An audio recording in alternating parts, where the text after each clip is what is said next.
Tonight on KPBS Evening Edition, storage units for people dealing with homelessness. Will the center be available for another year?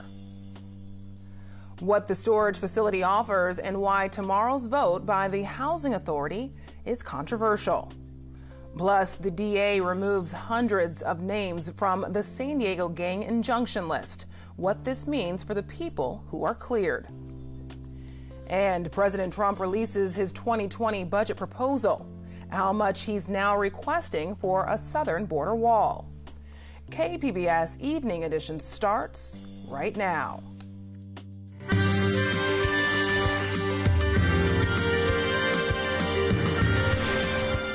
Good evening. It's Monday, March 11th. Thanks for joining us. I'm Ebony Monet. The San Diego City Council, acting as the Housing Authority, is voting tomorrow to keep a storage facility for people who are homeless open for another year. KPBS reporter Matt Hoffman spoke to a man who relies on the facility.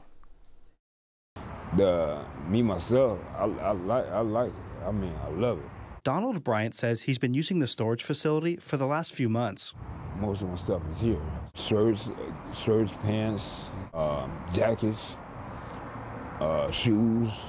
Last June, the 20th Street Storage Center debuted, and now the City Council is looking to keep it open through June of 2020. When it first opened, people were given 45-gallon bins. Now the center is using larger trash cans. A trash can hold quite a bit. I laughed at it at first, but it holds quite a bit. Bryant says his day centers around when the storage facility will be open. Out of my day, planning my day and shutting it down, this is the biggest part of it. And where I know my stuff is secure. Bryant says he's been living on and off the streets here since the 1980s. He says during that time he's been in and out of jail and struggled with substance abuse. I try to stay away from dope sales, but sometimes you get caught up in that. He says homeless services have come a long way in San Diego, and the storage center is part of that progress. The services that they got is way better than what it was. Way better. The storage site is located in Councilwoman Vivian Moreno's District 8. Her predecessor, David Alvarez, was opposed to the facility, and Moreno shares that opinion. In a statement to KPBS, she said the location was unsuitable when it was first proposed a year ago due to the close proximity of a school and nearby homes, and it remains unsuitable today. The storage site was San Diego Mayor Kevin Faulconer's idea. A spokesman says the mayor is in favor of keeping it open as it allows people to safely store belongings and keeps nearby streets from being cluttered. Current funding for the facility ends in May. An extension through next June is estimated to cost $1.3 million. Matt Hoffman, KPBS News. According to the city, 50 people who use the storage facility have found permanent housing. It also reports nearly 700 people have used the site. More than 300 names have been removed from the San Diego gang injunction list. Injunctions are court orders restricting suspected gang members from interacting with other gangs, carrying weapons, and fighting. District Attorney Summer Stephan announced today she reviewed the 799 people on the list and has taken off 332 due to a lack of recent criminal activity. Stephan says being removed from the list gives people a second chance by lifting some of their restrictions on employment options and where they're allowed to live.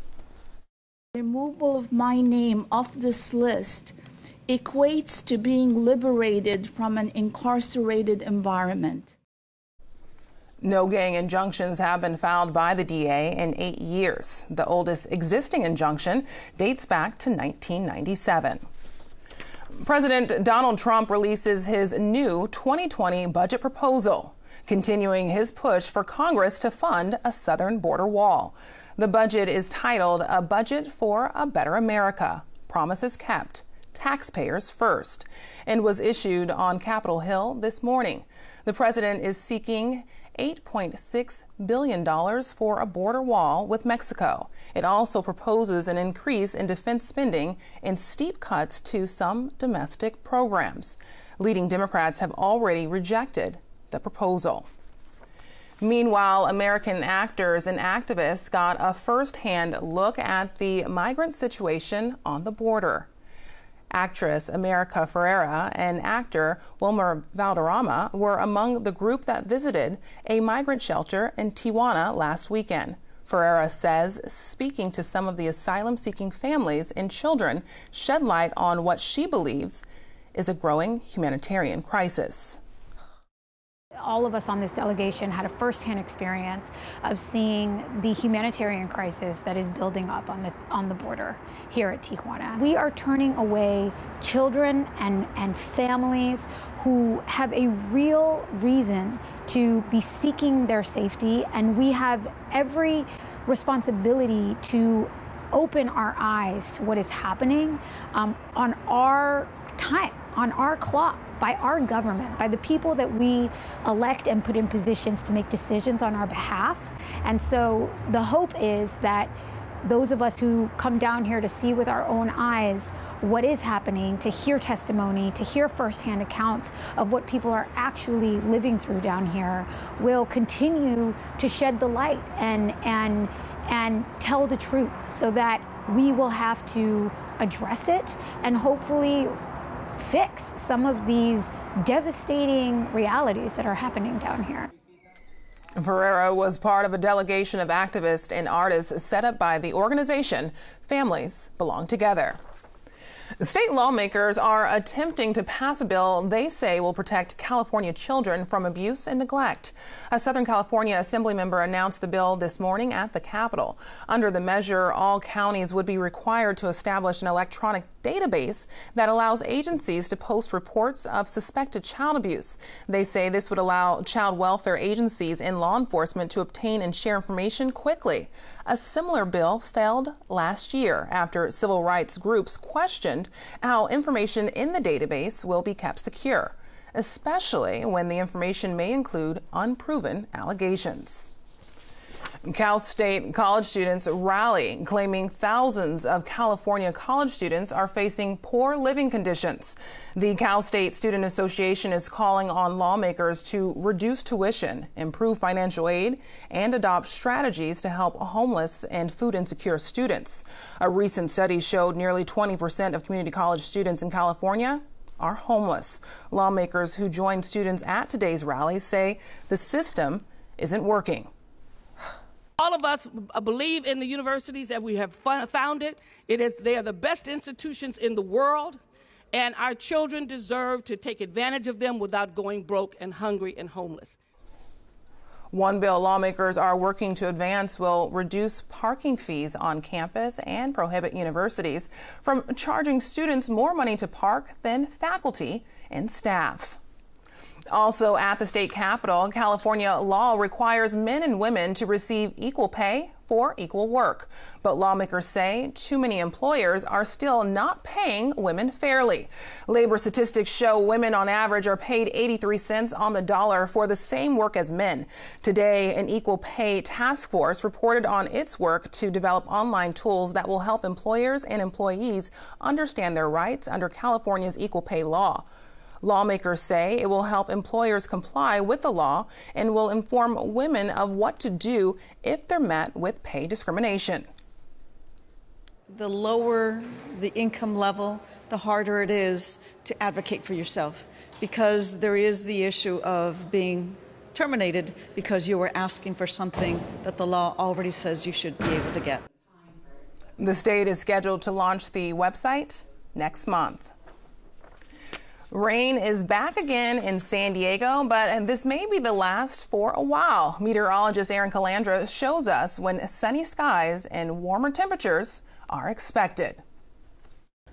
Good afternoon. I hope you had a nice day today. And if you're one of our friends living in the deserts or the mountains, well, notice that you're under a winter weather advisory. We have some snow heading in our direction. This started at 3 p.m. today, and it goes through 12 o'clock on Tuesday. What's going on is we have a low pressure system that's coming in out of the south, picking up all that moisture. Slightly unusual. Normally they come in from the west, but this one has a southerly track, and it's grabbing some of that moisture, bringing us showers along the coast, the interior areas, and then in the mountains, we're seeing that snow, and even a little bit of ice. So 6,500 feet to 7,500 feet, we're expecting about 4 to 8 inches, but the highest peaks could see up to a foot of snow. 5,500 feet to around 1 to 2 inches. And if you live, say, near Big Bear, you could see about 8 to 12. Mount Laguna, right around 6 inches expected.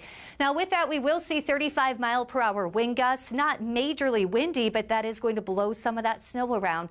So poor visibility is expected. Be careful with your travels. So tonight in the metro, we'll be at 53 degrees with some of those spotty showers across the region again. That wintry weather really staying to the east in Mount Laguna. Borrego Springs at 51.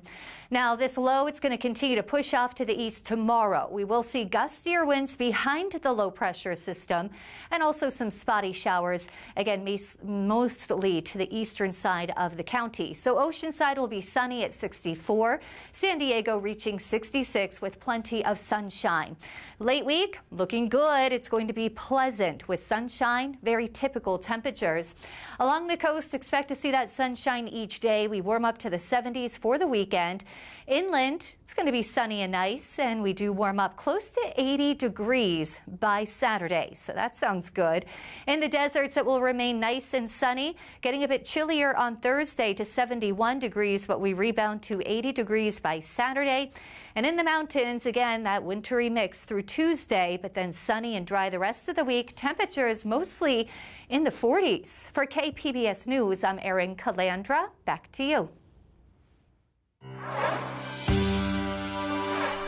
A new piece of art has gone up in a community park at 50th and Imperial Avenue in San Diego's Lincoln Park community.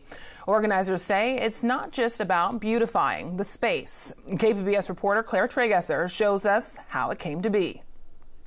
The art installation is made of old wheels and gears from repurposed bicycles.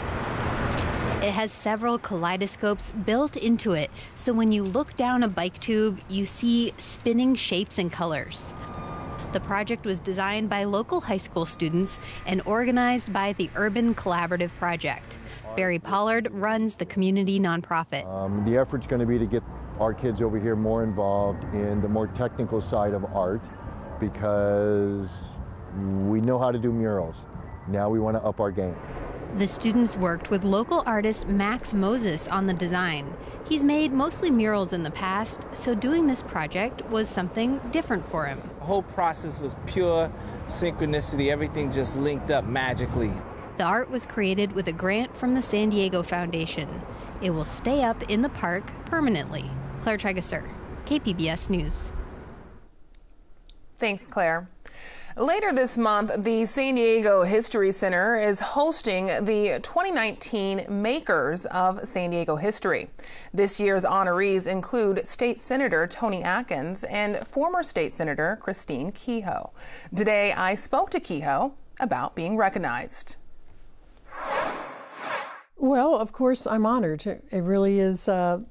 The San Diego History Center is 90 years old in the heart of Balboa Park. It is the custodian of San Diego history. I think one of the board members calls it San Diego's scrapbook. So for them to select me and my good friend Senator Tony Atkins is really makes me feel a part of San Diego history, and I'm honored. I'm really honored. So speaking of that, how does it feel to share this honor with Senator Tony Atkins, especially considering just how long of a history you have with her working in your office when you were on the city council here in San Diego? It is such a mesh of a longtime friendship, political alignment, hard work, campaign and policy work. It's just a culmination in a way, at least for me. Now, Tony is still very active in office. She's the leader of the state Senate, and she follows her time as Speaker of the Assembly. I think the first woman to do that, certainly the first openly gay person to do both jobs. But it's very, very special. When you sat on the San Diego City Council in 1993 and beyond, you were the first openly gay city council member in San Diego County. How does it feel to have potentially paved the way to allow others to feel comfortable to be open as well? people have encouraged me to look back on the things that have happened over the years, over 25 years, 25 plus 1. And we've had an openly gay person in the District 3 seat since that time. It's one of the longest runs that I know of in California of openly gay elected officials. And then we have 2 in different seats. We have 2 more openly gay people, Georgette Gomez and Jennifer Campbell. The changes that have taken place in the community and society in general, when I was elected, people were talking about child custody for their children instead of losing their children in a divorce or not being able to adopt. People wanted those rights and privileges and responsibilities. Gays in the military was starting to heat up. Marriage was a growing issue. But look at what's happened since then. You know, marriage is legal. Openly LGB service members are legal, and we hope that in the not too distant future, the trans issue will be cleared up from the military. The progress that's been made due to a lot of hard work and a lot of thoughtfulness on the part of Americans is just, it's inspiring and overwhelming. I am very proud of it. You left office in 2012, so there's been some time to reflect. What would you say is your legacy? What did you bring to the position? Well, you know, certainly being the first openly gay person to win is an important thing that I'm very proud of. And I feel like I have mentored many younger people and been, you know, an inspiration to some. It's kind of makes me feel self-conscious to say that about myself, but just last weekend I met a new Victory Fund board member, which is it's an organization for promoting gay electeds and getting candidates in line to run for office. They were in town having a meeting. This African-American man came up to me and said, I was on the football team at Texas Christian when I came out as a gay man in the early 90s. And one of the reasons I was able to do that is because I knew you had run and won public office. I was kind of blown away. I mean, here we are 25 years later. And those things happen every once in a while. And it's inspiring, it makes me proud, and we need to do more of it, because even though the community is more visible and more vocal than ever, for individuals, depending on their family, depending on their community, depending on their faith, it can still be a very difficult challenge to be an out gay person. So we need to keep building those bridges all the time, and that makes me proud, and if I've been a part of that conversation, I'm happy about that. Christine Kehoe, thank you so much. Thank you. Pleasure, Ebony. I've been speaking with Christine Kehoe, former California State Senator representing San Diego. She'll be honored at the San Diego History Center. The event is Makers of San Diego History 2019, Saturday, March 23rd at the San Diego History Center in Balboa Park. For more information, go to sandiegohistory.org. I'm Judy Woodruff. Tonight on the NewsHour, a deadly airplane crash in Ethiopia raises concerns over the safety of a new model Boeing jetliner around the globe. Coming up at 7 after Evening Edition on KPBS. Junk bonds, what are they and how do they work? Don't let the word junk fool you. Patty Hirsch from Marketplace explains how a junk bond can be useful.